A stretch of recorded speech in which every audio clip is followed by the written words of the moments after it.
We just got a letter. I wonder who it's from. Richard says, why do you choose to believe in a specific God character of antiquity that you are unable to honor your burden of proof requirements? Oh, Richard, why do you possess presuppositions that lead you to lies? Why do you ignore the abundance of evidence that abounds and surrounds? Hey, perhaps you don't know this, but as it turns out, I wrote an article on that. Within the one article titled Why I Am a Christian and What I Believe, there are links to 93 other articles I've published that are dedicated to my burden of proof. And it seems evident that you haven't researched anything I've published, otherwise you wouldn't have written what you wrote. But what about you?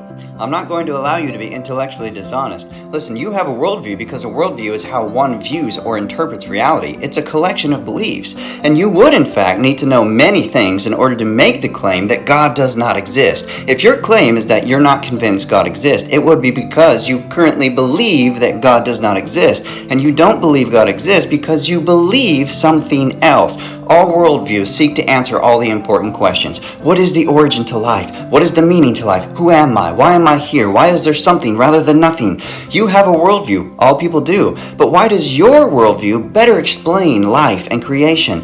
I've published over 300 articles. What reasons do you have for what you believe? We're like detectives and we're both presenting our own cases, but you have the burden of proof for why you believe what you believe, just as I have the burden of proof for why I believe what I believe. But as you can clearly see, I have provided for my burden of proof. But as for you, you need to understand that denial is not an argument. Ain't that right, Blue?